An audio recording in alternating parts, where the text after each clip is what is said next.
Good morning. I am Disciple Burns, and this is my daily drink for October 25th. 25th? I think it's 25th. So we're working on our study of priorities of faith this week. And yesterday we covered prayer and word, primarily prayer. Today we're going to move on to the second focus of our priorities, and that is focus. I'm going to show you an example of someone who lost their focus, and I'm going to show you an example of Christ who was able to keep his focus on his priorities of his faith. So that's what we're going to cover today. I want to start today off with a quote though. Walt Disney said once, "Times and conditions change so rapidly that we must keep our aim constantly focused on the future." How true is that in our Christian walk?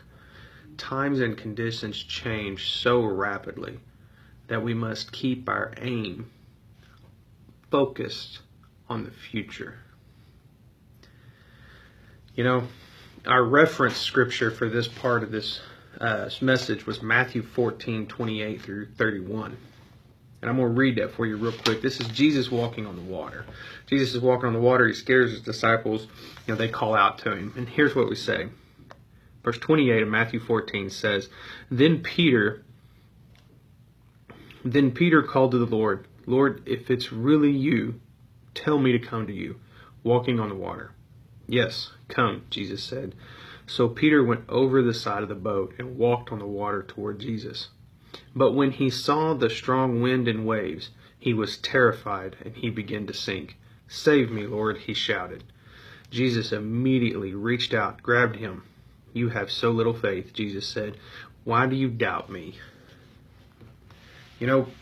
Peter was focused on his future. He was focused on Jesus. And he was walking on the water. His faith was so strong because he was focused on God that he was literally walking on water.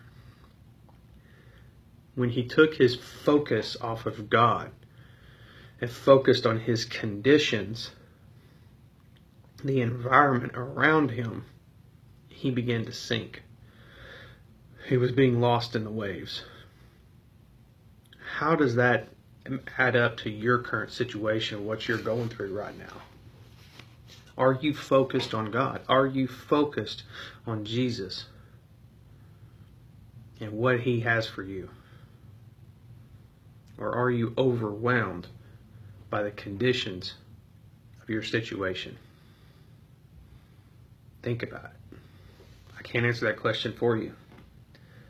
But what I can say is, if you'll jump over to Mark chapter 1, verse 35 through 39, we can read how Jesus responds to something similar. Jesus himself was presented with something similar.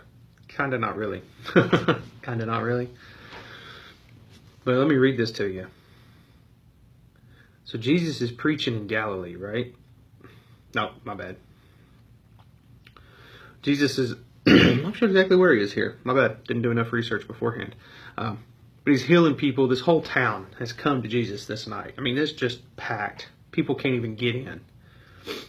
Here's what it says in verse 35 of Mark chapter 1. It says, Before daybreak the next morning, Jesus got up, went out to an isolated place to pray. That was our first priority, right? Prayer. Later, Simon and the others went out to find him. When they found him, they said, "Everyone is looking for you." Now, hold on right there. If you've got, as a minister, as a Christian, if you've got an entire town of people banging at your door wanting you to minister to them, you're right where you need to be, right? That's where you want to be.